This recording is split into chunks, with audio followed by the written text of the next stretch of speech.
Las bases de comercio internacional, de libre comercio internacional de México con el mundo están cambiando. Ahí tenemos la renegociación del Tlacán, ahora TECMEC, y luego otros acuerdos como el de la Unión Europea y el acuerdo con las naciones del Pacífico. De eso y más vamos a platicar con Juan Carlos Baker, quien es subsecretario de Comercio Exterior. Con la futura entrada en vigor del TEMEC, antes Tratado de Libre Comercio de América del Norte, algunos de los cambios relevantes es que las tres naciones deberán abstenerse de evaluaciones que los hagan más competitivos. Es decir, el tipo de cambio deberá estar determinado por el mercado.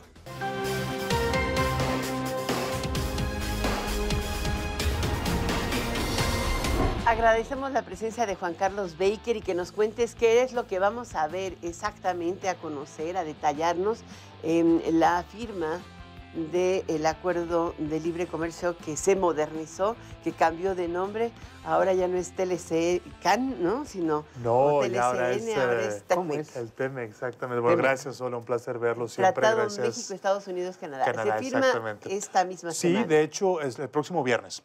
De hecho, estamos ya a punto de partir para Buenos Aires en el contexto del G20, donde estará presente el presidente Peña, el presidente Trump, el primer ministro Trudeau y los secretarios. Ahí es donde se dará la firma. ¿Qué es lo que se puede esperar? Bueno, primero, obviamente, la ceremonia se llevará a cabo el viernes temprano, por la mañana, previo al inicio del G20. Se suscribirá el tratado, habrá también un mensaje y posteriormente ya arrancarán propiamente las reuniones del G20. La firma va a suceder ahí, que es simplemente el siguiente paso en el proceso de consideración y ratificación, porque como también lo hemos comentado en otras circunstancias, en otros momentos, ya con la firma se puede proceder a enviar a los legislativos de cada país para ratificación y una vez que los tres países lo hayan ratificado, puede entrar en vigor. Subsecretario, ahora, ¿qué es lo que hay de tarea legislativa pendiente de nuestro lado? Digo, evidentemente los canadienses, los estadounidenses tienen su agenda. En el caso mexicano se ha insistido sobre la cuestión laboral, se ha discutido mucho sobre la parte de paquetería, pero ¿cuáles son tú las tareas que crees que debe de acometer el legislativo mexicano? Por supuesto. Yo creo que, bueno, tú mencionabas ahí la parte laboral, que efectivamente hay ciertos cambios que se tienen que realizar. Otra área en donde creo que también se debe poner mucho énfasis una vez que el tratado sea ratificado por el propio Senado es en actualizar muchas disposiciones relativas a propiedad intelectual. Ahí hay una serie de cambios en la ley de propiedad industrial, la ley de derechos de autor, algunas cosas relacionadas también con la ley aduanera, para poder darle cumplimiento a estas disposiciones. Aquí quiero hacer también además un señalamiento importante. Muchos de estos cambios legislativos de todas maneras ya se tenían que hacer previendo la entrada en vigor del TPP-11, del CPTPP, que sucederá el 30 de diciembre. Entonces, pues para utilizar una frase ahí medio coloquial, vamos, o el Senado, el Congreso, cuando sí lo considere, pues estará matando dos pájaros de un tiro. Obviamente el Congreso tiene la prerrogativa sobre la parte legislativa y así lo considerará, pero nosotros, por ejemplo, dijimos, en materia de propiedad intelectual, la disposición del artículo X entrará en vigor 2 años o 3 años después. Le llamamos transiciones, porque obviamente pues uno sabe que el Congreso qué interesante, eso yo no sabía. necesita considerar. ¿Cuántas transiciones tiene el TECMEC? Pues depende de las disposiciones, pero hay, por ejemplo, la propiedad intelectual que tiene, insisto, una serie de cambios que se deben de hacer, pues hay transiciones de 3 años, hay transiciones de 5 años. No, en corrupción ahí creo que la legislación que ya se tiene y los compromisos que se pusieron en materia de intercambio de información, creación de capacidades, etcétera, pues ya se pueden implementar con el marco que tenemos. Sobre todo tiene que ver, como mencionábamos, bueno, la parte laboral es importantísima, sí, claro. Propiedad intelectual es otra área en donde creo que sí hay un paquete de reformas. También la parte aduanera, cuestiones también ¿Empresas de gobierno? ¿Perdón? ¿Empresas de gobierno? No, fíjate que en empresas de gobierno, el capítulo que se llama Empresas Propiedad del Estado, también está reflejado en el propio CPTPP, en el TPP-11. Es un texto muy similar y ahí realmente las disposiciones que existen, pues ya estamos en posibilidad de darle, ¿no? ¿El trato de iguales a la inversión extranjera, hubo cambios? ¿Hay alguna transición que esté planteada? No, en materia de inversión está previsto dentro de lo que se le llaman los anexos de medidas disconformes. Es decir, tú tienes la ley de inversión extranjera, que te determina en cuáles sectores se puede invertir, en cuáles tienen restricciones, en cuáles no, y etcétera. Entonces, esa ley, al momento de codificarla en tratados internacionales, tú tienes un capítulo de inversión donde estableces las disciplinas y luego tú tienes un anexo que se llama medidas disconformes, en donde tú reflejas lo que dice tu ley de los sectores en donde se puede y no se puede. Subsecretario de Comercio Exterior, Juan Carlos, ¿por qué no nos detallas qué va a pasar después de la firma del TECMEC el próximo viernes? Con todo gusto.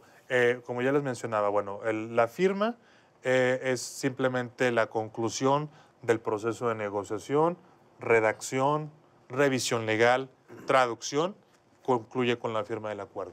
Una vez que ya se tiene el acuerdo firmado, están los ejecutivos de los 3 países en posibilidad de mandarlo a sus congresos para ratificación. En el caso de México solamente es el Senado de la República. En el caso de Estados Unidos son las 2 cámaras, tanto el Senado como la Cámara de Representantes, y en Canadá es el Parlamento. Cada uno de los países tiene sus propios procedimientos.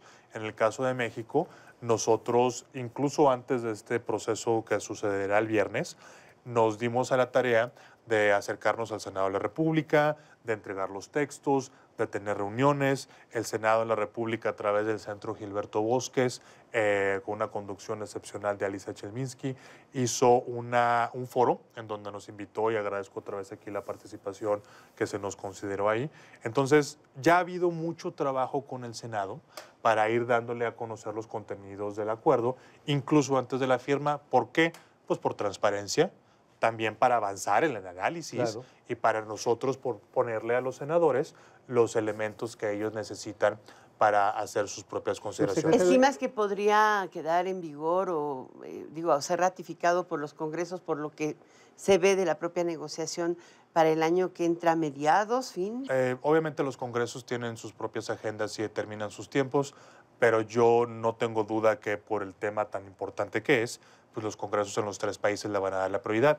Yo creo que un estimado realista es que esto esté siendo considerado en algún momento de mediados del año próximo, como para que esté entrando en vigor de nuevo en un escenario donde todo sale bien. ¿A principios de 2020? Sí, aproximadamente. Wow, entonces es a la vuelta de la esquina. Sí, pero hay un tema que ahorita lo mencionaste lateralmente y es el Tratado de Libre Comercio con Europa. Sí. Vamos a tener denominaciones geográficas, vamos a poder hacer quesos en Querétaro y que digan manchego. ¿Cómo quedó y cómo se va a procesar esto? El tratado con Europa, por supuesto, una de las cosas que más le importaba a los europeos era este reconocimiento de indicaciones geográficas.